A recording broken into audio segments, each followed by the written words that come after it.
coming. Wanted to provide a little update, on some progress in the case and some arrests that have been made. So you're well aware of when the family went missing. We've provided a timeline up on the screen. On February 3rd, we arrested Silverio Garcia, who is the employer of Aurelia, who's the missing mother, and he is also in a relationship with one of her daughters, who's an adult. But he's an illegal from Guatemala. He was found to be in possession of a handgun, so he's charged with certain persons forbidden to possess a pistol, and also has a hold with ICE. Yesterday, we arrested Juan Guerrera, who we can place at the scene through investigative techniques, and he's the one who fled from a vehicle in Baldwin County, and he is now in custody, charged with 3 counts of kidnapping first degree. I'm not going to get into details on how we were able to track these different individuals, but just simply that it's investigative techniques. But I also want to really emphasize how this case has progressed with the partnerships with our federal partners, the FBI, Homeland Security Investigation, who couldn't be here this morning, Customs and Border Patrol, the LEA, and we were in direct, constant contact with the district attorney. And so that's where we are right now. We've executed several other search warrants. They're doing another one as we speak. We do know that there was a black van that was involved at that residence on several occasions the morning they went missing.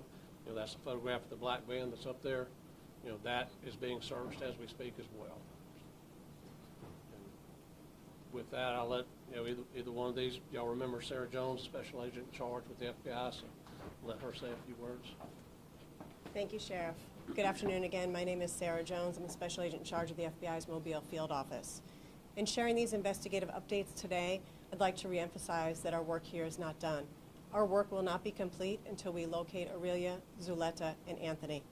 We remain in lockstep with our federal, state, and local partners and continue to support MCSO in their relentless pursuit of resolution in this matter. And toward that end, we continue to dedicate our special agent cadre, our intelligent analysts, our tactical specialists, a variety of analytical components within our field office, as well as our specialty teams, to include our evidence response team in support of this matter.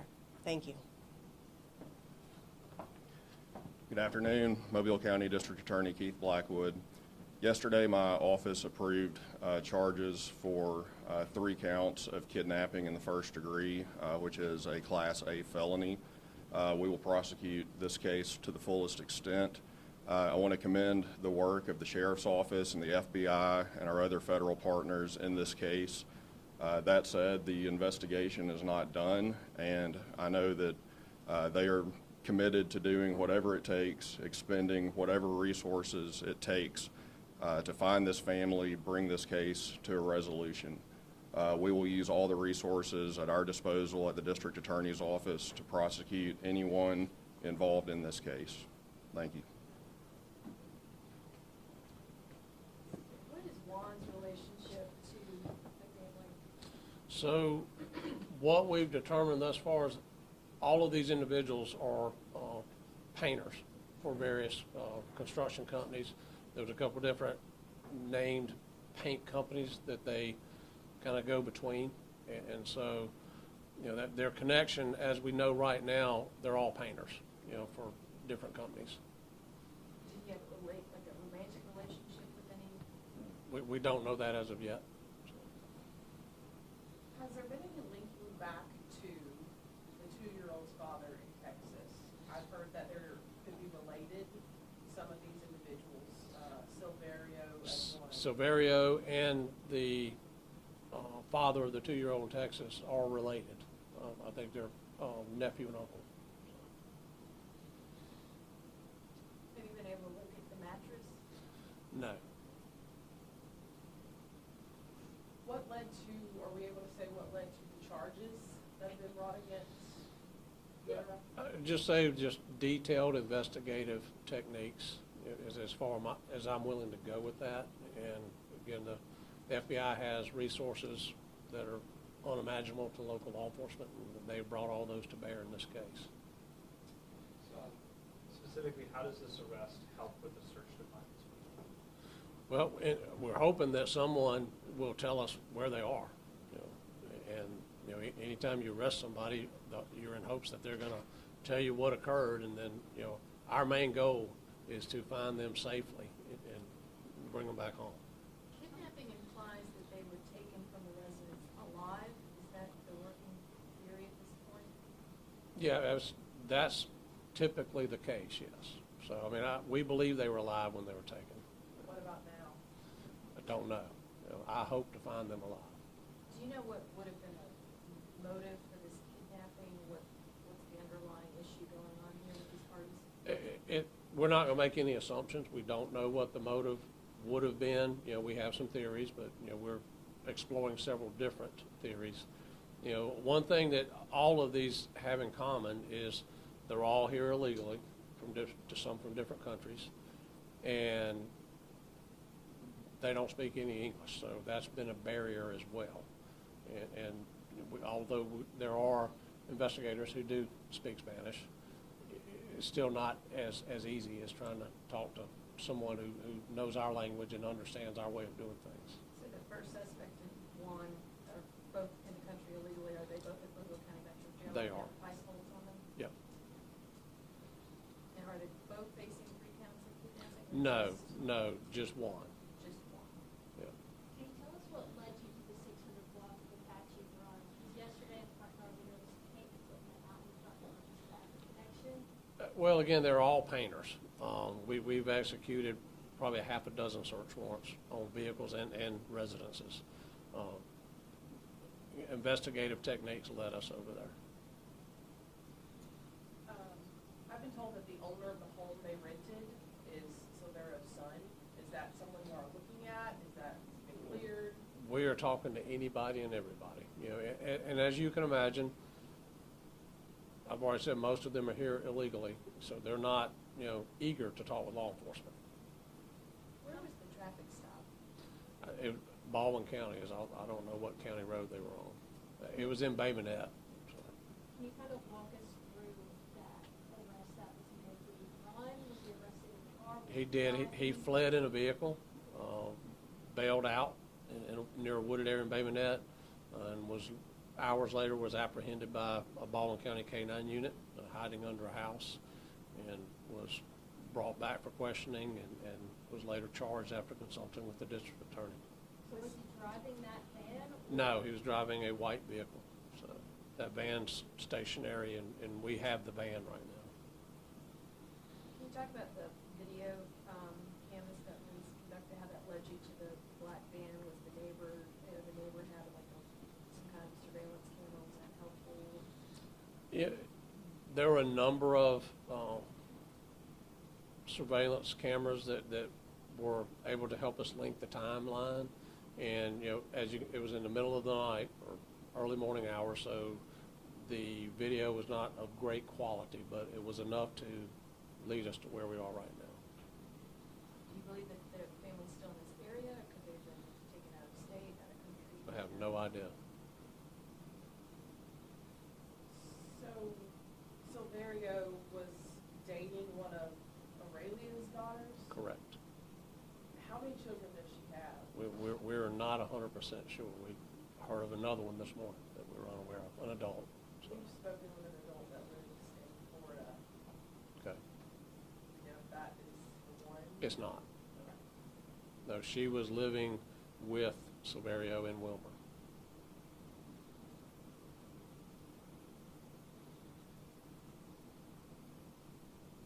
Any questions for either FBI or? I'm just curious here. We're not getting a whole lot of information about how this arrest has assisted the investigation, or other details. What exactly? Other than this arrest, what information have you found that's going to help you find these people, and do you have any indication that they are still alive, that they possibly be killed? Well, your question really doesn't make sense, but anytime you are pursuing an investigation or you arrest someone for what their charge was, and in hopes that they will tell you the information that would lead to finding, you know, the family, whether they're safe or not. So, I mean, that arrest is significant because it's a piece of the puzzle, and we'll get it, and hopefully we'll further this case.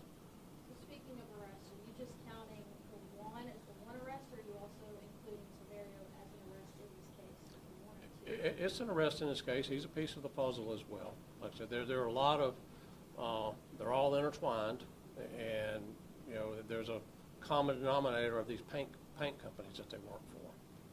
And we're still hoping that some other individuals will come forward and tell us a little more.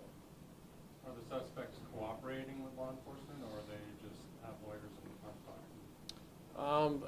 We've obtained some statements. You know, I don't want to get into details of those, but, you know, we have obtained statements from some of them. Are there federal charges in the case? There's not a federal charge at this time. What we are doing is in support of our local partners. At this time, we will continue to follow the evidence, and if there's a federal nexus and federal charge that develops, we will pursue that doggedly. You said you were executing other search warrants right now. Are you able to reveal any of those locations? Well, right now, for the safety of law enforcement, that like it's literally happening right now. I'm not going to, you know, I'll say y'all were out near a trailer park yesterday. You may want to wander back over that way today. How many other locations are being searched today? There's one on Clearview, which there should be wrapping up by now. That's where the van was located, and that's off south part of Dolphin Island Parkway. And then, again, they're headed back out to an area that y'all were at yesterday. What about, any more of the homes in Wilmer? I've seen records that person owns a home they rented, also owns a couple of homes, maybe where scenario was at Wilmer. We have done a deep dive on all those, and so far had approached, you know, those residences and any properties that we could tie to any of them. So you said a van was just recovered, and I'm assuming there would be some forensic analysis performed on this van, and which people would that be? Or That would be the FBI. Sheriff, what's the name of the paint company? Is there a name of it? I don't really want to get into that right now. Is there anything that the public can help you with? Yeah, just any information they may have. And again, you know, a lot of these people here illegally in the country. That's not what we're here to do in this case right now. We want to find this family. So I don't want them to be fearful that they're going to be deported just for coming to law enforcement. Do you think, did they come over from Guatemala together? Because she was from Guatemala. Did they? Yeah, I really don't know those, you know, attachments. You know, I do know Aurelia, you know, I mentioned, you know, had a final deportation order in April of last year. So. Now, the baby's father, who's in Texas, at the last press conference, he said he's no longer a person of interest for now. I said at this time. Is that still the? I mean, we're not ruling anything out right now. So, Same you know, status. he is still in custody in Texas. Just a question. Will any of the people that are missing that had a deportation order, we all recommend, if they're found alive and well, we all recommend any form of clemency in terms of that deportation order. Are any of the people who y'all have talked to who have helped with this investigation as well? Yeah, that would be up to the federal government. That has nothing to do with the sheriff's office. Is that something that y'all would recommend? That would be something I'd have to defer to our Homeland Security investigative partners. There is something in place that could be a possibility, whether it's granted or not, correct? There's a law, visa U or something like that? I can speak to that. There is a process with a U visa where victims of crime can receive a visa, especially during the course of prosecution of a case. My understanding is that it could extend out further from that.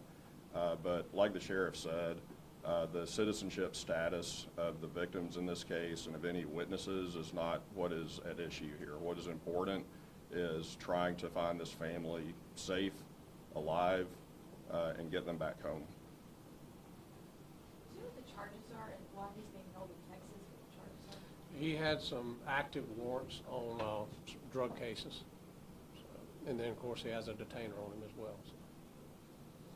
I know you said cameras really helped you guys. There's been billboards put up throughout. Any indication that somebody saw those billboards and were able to help too? Or? We have received a few crime tips, and have followed up on each of those.